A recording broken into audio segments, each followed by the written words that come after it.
And when I seen that, that's when it gave me purpose.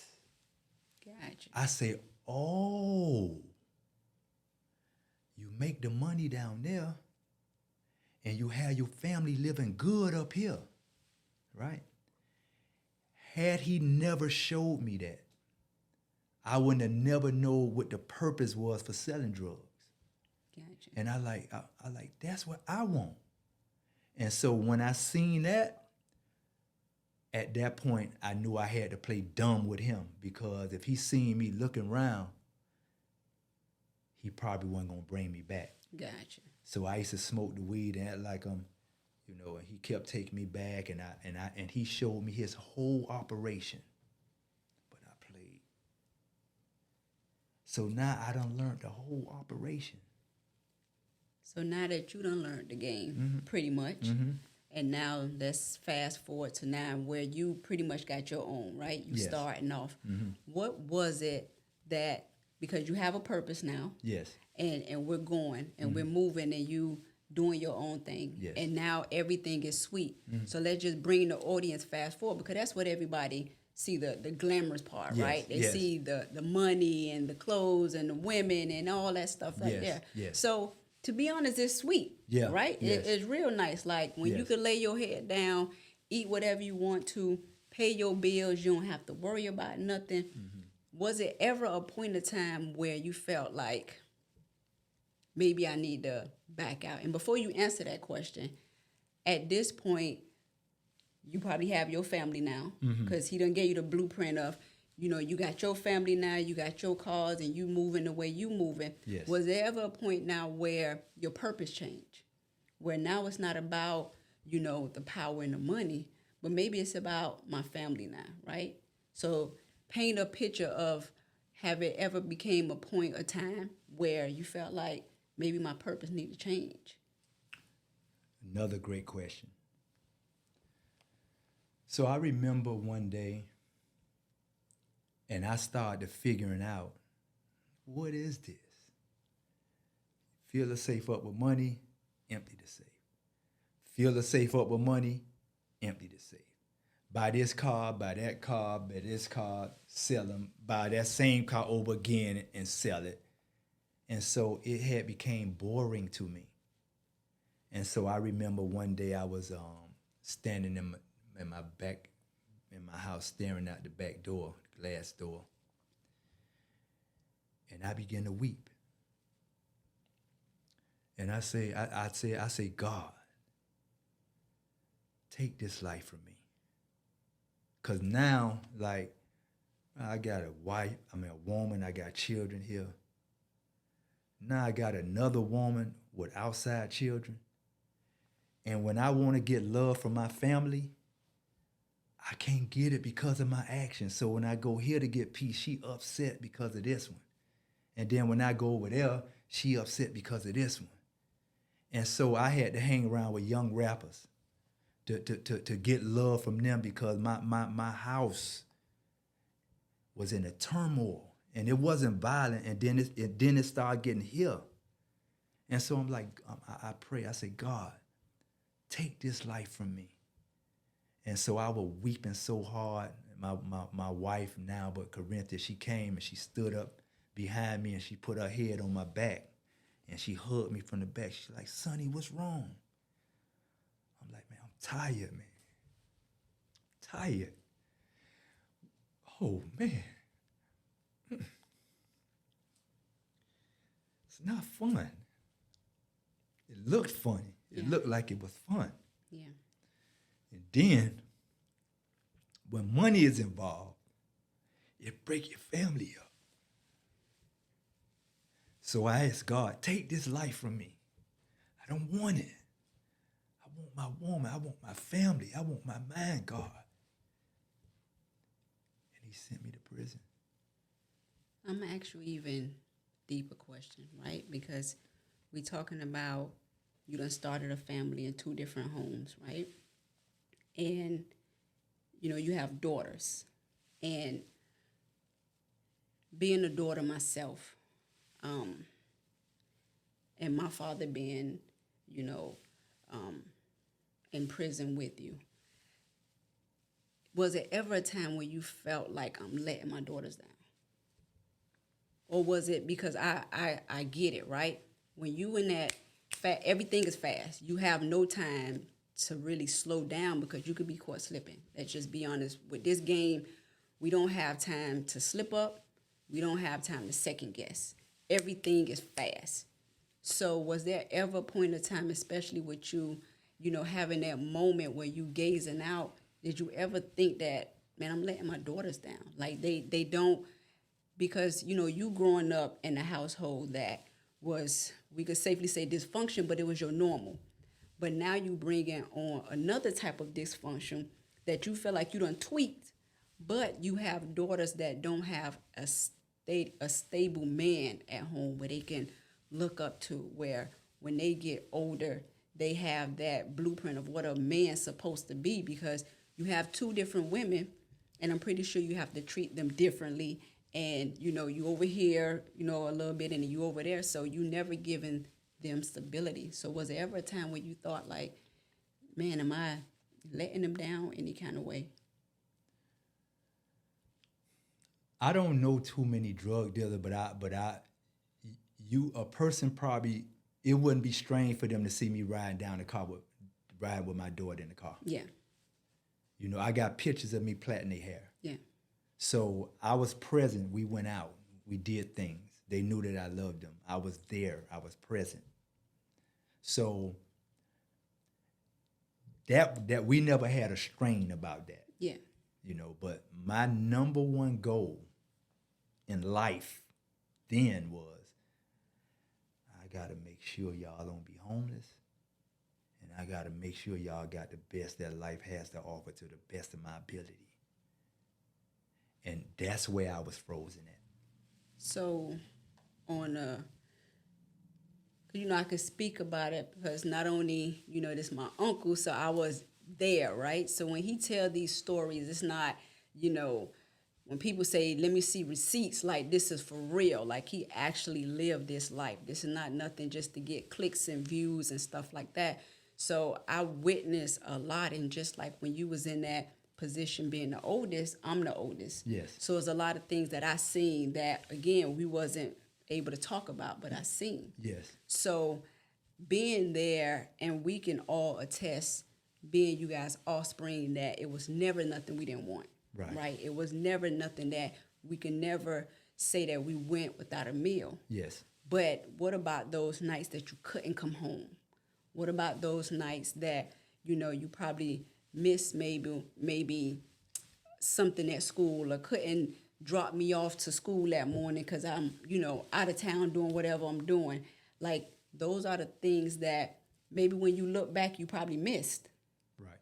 So was it ever a time that you felt like, dang, I probably missed some of those opportunities?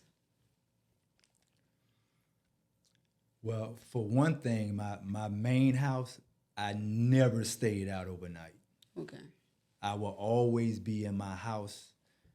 I'm going to be in the house by 12 o'clock somewhere, but I'm not going to sleep outside of my main house. Gotcha. Period. That's not going to happen, And so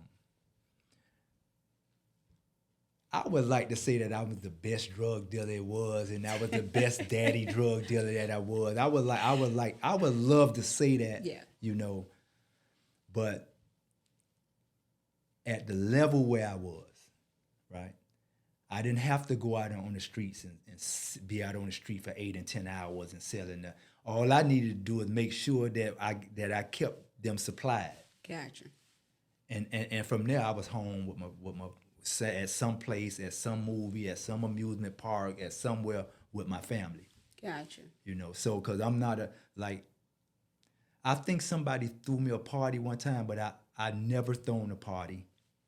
I've never was that type of guy.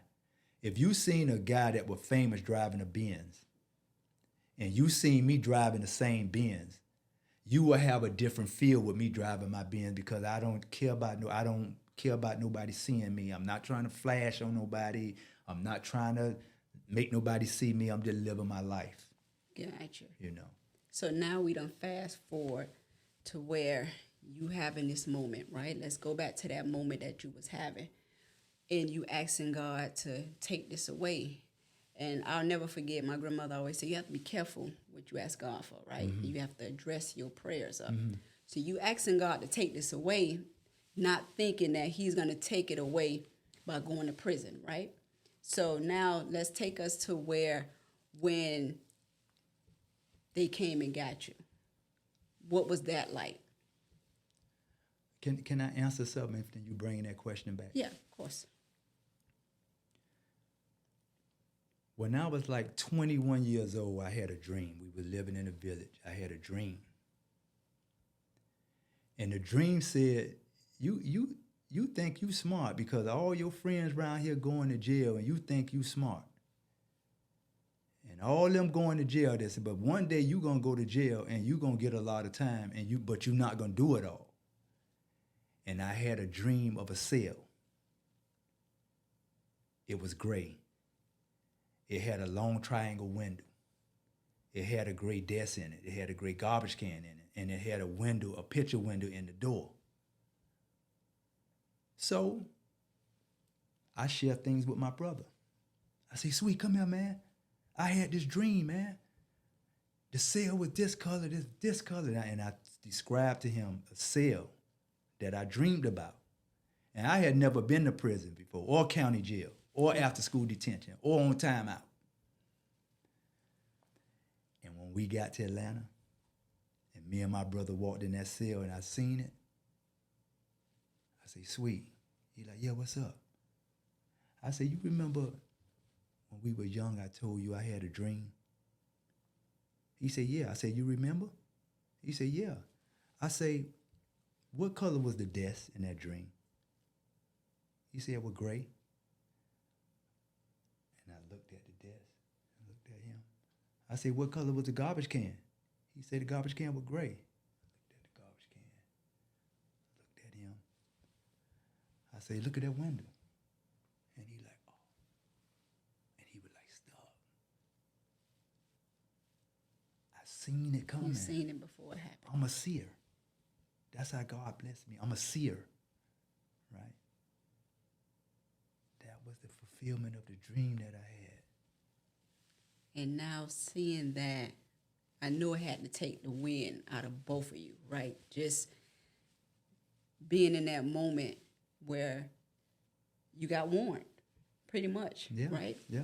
So now we're going into that moment of now they taking you from your family, from the outside, from life that you know. How was that? Or just walk us through that moment.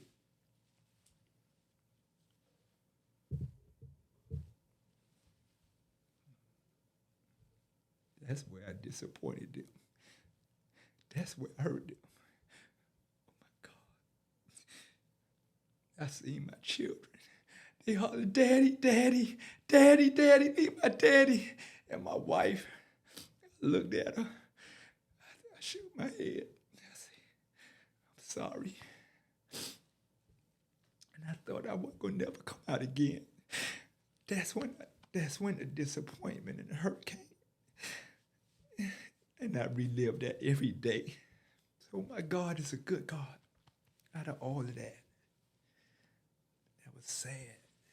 Yeah, so to paint the picture, I remember as a kid, pretty much the same thing. They kicked in the door. And just how you had to, they say history always repeats itself. So as a young boy at 8, you watching that with your parents. And now fast forward, your daughters is watching that. So all of that, if not at the time, had to play a picture of, look what I done exposed him to. Look what I done let come in my palace.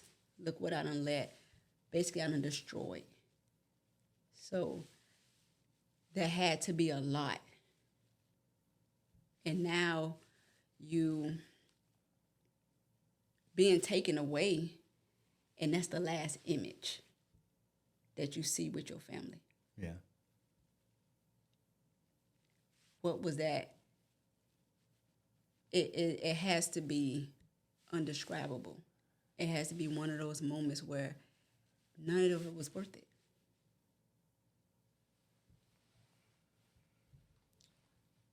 Sometimes people look at us and they say, didn't you get a warning? You had a dream. You dreamed about that. That wasn't enough for you. You seen SWAT kicked in the house. That wasn't enough for you. Your next door neighbor went to college. So that don't happen to everybody in your area. But when that's your life, my parents would take me in a car on 15th Avenue, buy they bomb, stuff it in my pants, and ride back home and sell it. So I knew what 15th Avenue was when I was a little. All this happened before I was 12. So I was a master. I think I heard my brother say he even tried heroin. I think I heard him say that once. I'm not sure, but but when you live a life, and for me, I said, know what I'm gonna do? I'm gonna move my children from down here because I don't want them to see what I saw. And I thought that was a good thing. But I don't know, man, if destiny is etched in stone for some people. Because probably a more intelligent person would have would have went another course. But the most powerful thing in the world is a made-up mind. Absolutely. And so, and I had that mind made up ever since I was 9, 10, 11, 12. So now you done, they pretty much have you now, right? Mm-hmm. They have you in custody. Mm-hmm. And at this time, are you thinking like, man, this is it, I'm still gonna get out? Like, what is your mindset? Your mindset, is it at you still in shock? I never thought I was going to get out. And why was that? Because you said this was your first time, right? In the feds? Yeah, in the feds. So this your first time. So what is it? Was it just something in you that was like, man, this is it? Now, first of all, they say when the feds come get you, that's it. But I've been hearing people done been getting locked up, but I just felt like, I felt when I looked at my woman face and shook my head, I was saying, I'm done. So I never thought me and my brothers was gonna make it out of USP Atlanta because the place was so rough. So, and for those who, we have those youngsters that been in and out of jail, right? Mm-hmm. So they think it'll never happen to me, right? Like, I'll be out. Mm-hmm. But the seriousness of it, because in your case, like I tell people all the time, like they look at all these reality shows and think, but if they look at our life, like our life is one to be written on, right? Mm-hmm. So me just seeing from a little girl, when you went down,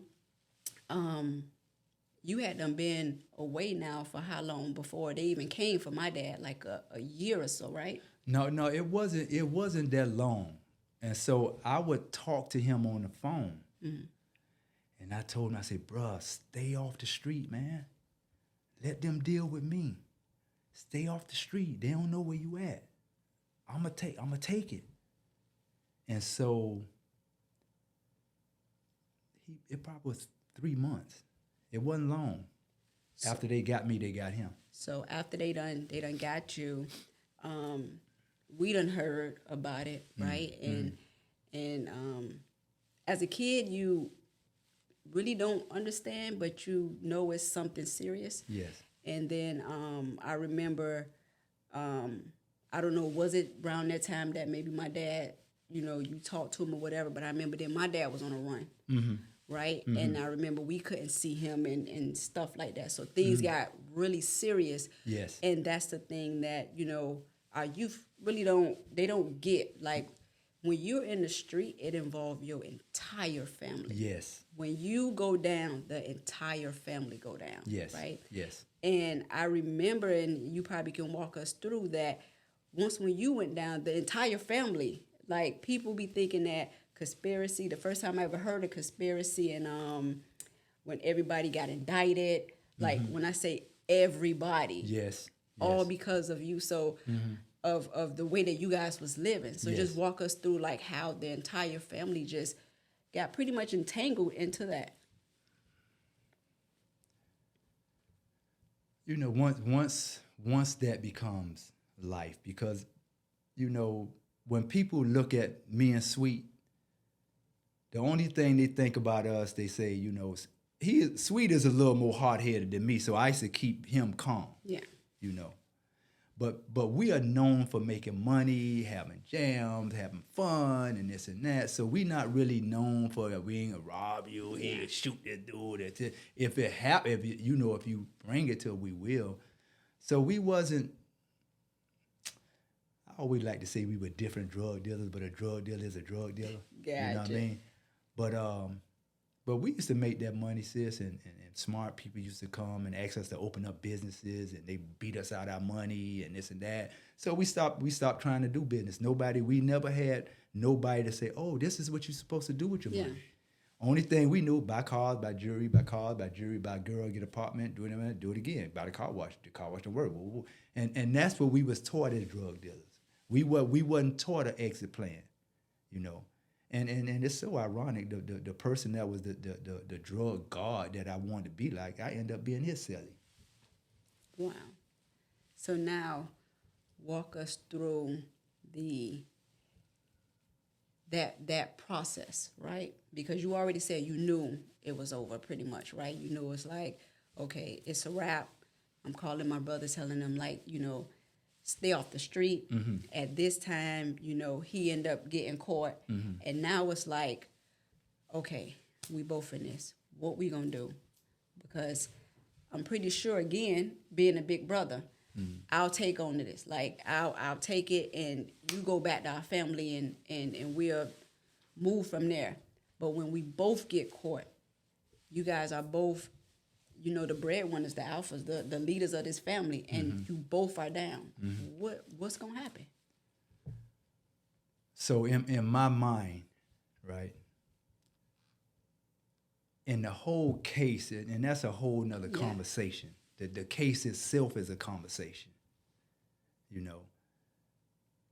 But when I look at him today, and I just got strength enough to really look at my brother in his eyes without crying. You know, and if I wouldn't have had that strength by you looking at me, bro, that bothered me. But so anyway,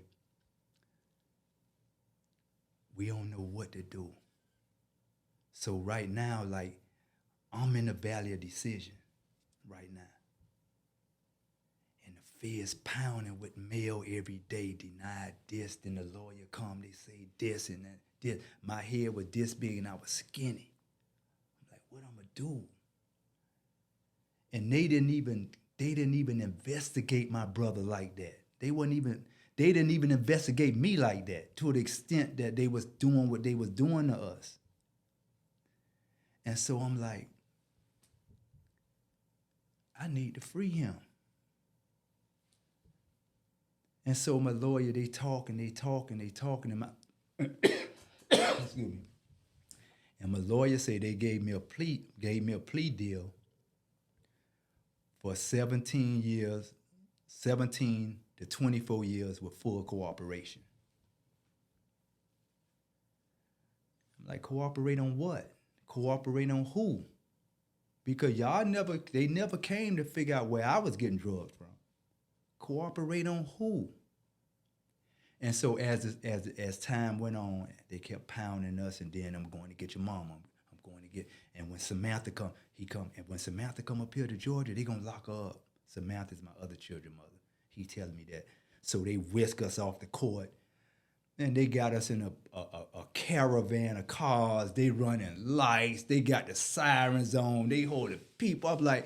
I'm like, stop it. At first, I I was looking out the window. What's going on? I know they ain't doing that for us, but we was not that big like that now. But in Brunswick, Georgia, I guess we was. So now you guys have the story of how this is all unfolding.